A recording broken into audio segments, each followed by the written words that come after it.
And, one of the things that I find fascinating is that Libertarian candidate Gary Johnson appears to be getting a little less than half of his support from former Bernie supporters, which I find, has got me scratching my head.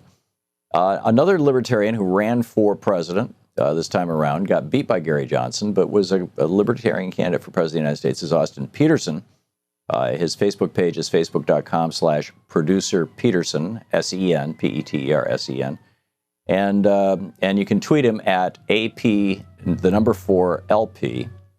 Austin Petersen, welcome back to the program. Hey, Thom, thanks for having me on. Great to have you with us. So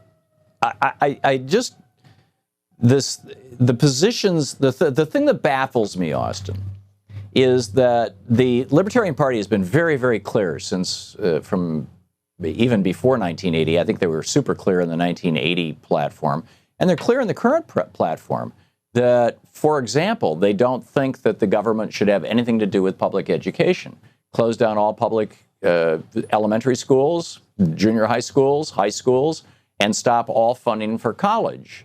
Why don't Libertarian candidates talk about this when this is a core part of their candidacy? Well, you have various types of libertarians, and some libertarians tend to lean left. That's where you get all the Bernie Sanders supporters, for example, that you cited, that are supporting Gary Johnson now because they like things like, legalizing drugs and gay marriage and all that stuff that libertarians agree with. But when it comes to the economic issues, sometimes, you'll have a right-leaning libertarian who will say proudly that they don't believe in the Department of Education on a federal level. Many of them will say that the states should be able to do something like that, but they just think that central planning becomes problematic. I'm not talking about the Department of Education. I'm talking about in 1980, the Libertarian platform called them state schools and said they were instruments of public indoctrination. The current Libertarian platform, which people can read at lp.org, libertarianparty.org/platform, the current platform says that parents should be 100% responsible for all of the costs involved in educating their children. In other words, no more state schools.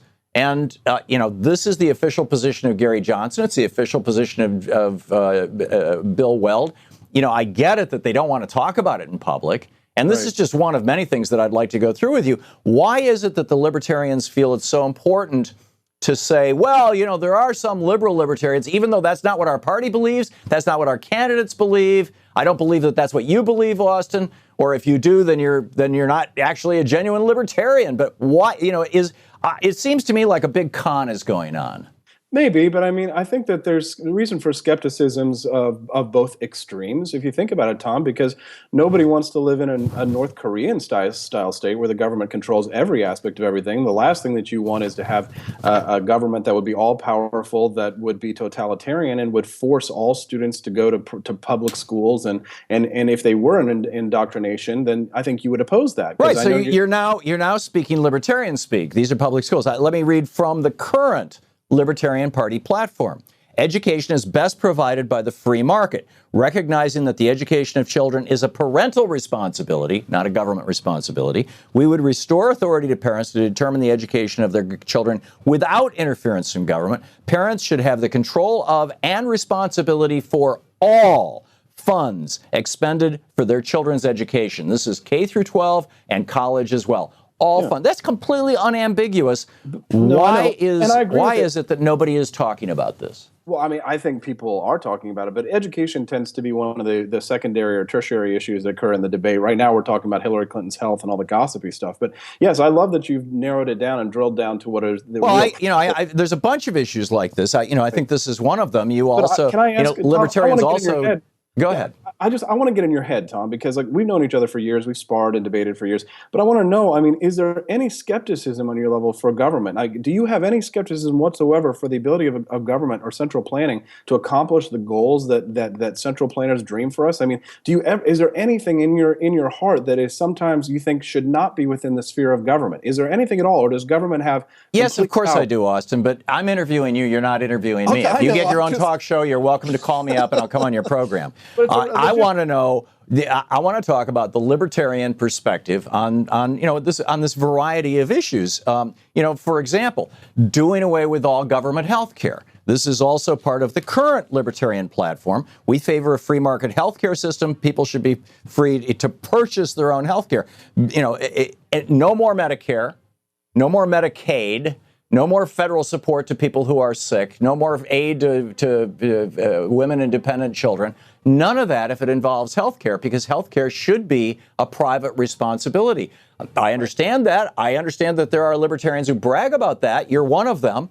But why is it that Bill Weld and Gary Johnson refuse to talk about this on the campaign trail, that they want to stop all forms of public health care being provided by government? Right. Well, 100% of people who, when polled, asked if they would take care of their grandma or grandfather in lieu of Medicare or Social Security, 100% of people would say yes, they would take care of their grandparents. The problem becomes with the incentives, because when you're talking about this, you're talking about essentially talking about economics. And is the question that you believe that man is inherently evil and fallen and therefore government must step in and provide charity? Or do you believe that people are inherently good and will take care of one another's voluntarily through a private market institution? So that's really the question, is that you don't have faith in people to take care of their grandparents. You think that people are bad, and that's a very much a Christian worldview, is that man is inherently fallen. And so the liberal worldview is that man is inherently fallen and evil, and that only government can. No, I get it. You think my worldview is screwed up, and that's fine. I do. It may well be.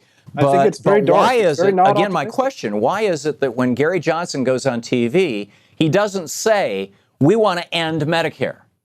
He should. I think he should. But he's actually more of a libertarian. If you haven't paid much attention, I have paid a lot of attention, and he's not a liberal libertarian. Yes, he wants to decriminalize pot. He doesn't want to, and maybe other drugs. I don't know. And he wants to decriminalize prostitution. So what? Yeah. That's part of the Democratic Party platform right now. Let's differentiate the libertarians from the Republicans and the Democrats. Libertarians are substantially different from Republicans, even though these guys both were Republican governors. They're both very liberal. I mean, they're both very liberal, and you can't deny that, because how is ending Social Security, shutting down public schools, and shutting down Medicare liberal? Well, that's the true definition of liberal, not the American liberal version, not the statist so you're version. using the European term. Right, the true classical liberal. I consider myself a liberal. I'm very liberal, very socially liberal. Okay, but you're not talking. Okay, so then why is it that libertarians feel the need to use the European definition of liberal when talking to Americans who think that liberal means progressive? Because it's sexy. No, it's not sexy. It's deceptive. Yeah, it's a sexy term. It's beautiful. This is how Gary Johnson has succeeded in getting 46% of his support from former Bernie supporters by only telling them half of what he's up for. I'm so glad that we finally get to come on, because I really want to talk about this, because I know you hate that, Tom. That's got to be driving you nuts. But I went to the Bernie rallies during my campaign when I was running for president, and a lot of the burnouts, they loved what we had to say about markets, because you know why? Because we want to end the corrupt crony capitalism, things like Obamacare, which were just giveaways to the insurance company. No more government health, no more government money going for any kind of health insurance for anybody anywhere. I get it. But don't you want to break down the monopolies? Don't you think the insurance companies deserve to be forced to compete across state lines? I mean, don't you want to take away their monopoly powers? They get that. The flip side of what you're saying, Austin, and again, we're getting into the weeds here, is that you're saying that you don't believe in states' rights. You don't believe that state attorneys general and state insurance commissioners should be able to set the rules for how insurance companies mistreat people in their states. Are you some member of the alt-right? You must be supporting Donald Trump. Hell no to states' rights. States do not have rights. Only individuals have rights. People have rights. States have powers. Those powers are strictly limited and enumerated through the Constitution. But the Ninth Amendment of the Constitution, which you know very well, states that that our rights as individuals are more numerous than the stars. But states. No, but what I'm poinning out, you're doing it again. You're doing this. Let's do a soft shoe around the language when really what you're saying is, what's the libertarian solution for $1.2 trillion in student college debt? Well, some are saying liquidation, but the government needs to stop loading up these students with debt. I mean, do you think that the solution to this is that we need to make student loans more available than they are? Because I'll bet you do, but that just means... Again, I'm not being interviewed here. I'm asking you, Austin, what, the Democratic Party, Hillary Clinton, is very clear that, she wants to roll a lot of this into much lower interest rate loans. It's crazy that the government's making 8% on this. I agree. Sure. And my position, I'm more with Bernie, that we should just, basically use federal funds to pay off any private organizations that made loans and take the federal loans that are out there and just wipe them off the books and delete this student debt. Now, I know that that's not the position of the Libertarian Party. The Libertarian Party thinks, people being in debt is just fine. That's a private contract between you and whoever you borrowed the money from, right? Libertarians hate debt because we're the ones who argue against the Keynesian system where the federal government and the Federal Reserve government debt. Well, we hate. Well, no, we don't. So are libertarians suggesting that people should not be allowed to have credit cards? Don't forget, we have a Federal Reserve System, and Tom, I think we might reach some agreement here because we are incentivizing these students to get into debt. We are encouraging them to go out and to get these degrees, and some of these degrees aren't necessarily going to help them with their jobs, but we do it because it's a tradition, and we're harming these kids because the government steps in and subsidizes these kinds of things. Right. So just take away all the money and let the rich kids who come from good, smart families. The good white rich kids, let them go to school because their parents can pay for it. Well, but isn't that why we have scholarships? And to hell with everybody else, right?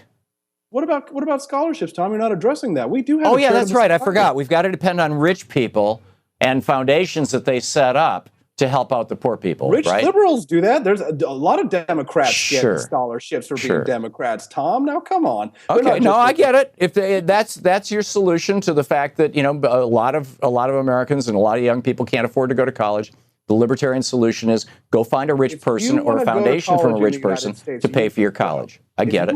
Everybody who wants to go to college in the United States can go, whether it's a vocational institute or whether it's a major university. If you really are work hard enough and get scholarships, you can go. Student loans are another option. But the problem is that what you're doing is you're spreading around the risk of student loans. You're causing the greater economy to be harmed. We've gone from 80% of the cost of college tuition being covered by government in 1980 when Reagan came into office to only 20% now. And the result, of course, is that college tuition has gone up fivefold, or at least fourfold. Okay, but in an idea, think about. So what you're saying is eliminate the final 20% of government funding and let tuition go up 500% from 1980. Although it's gone up more than that in some institutions, and particularly the for-profit colleges like Trump University.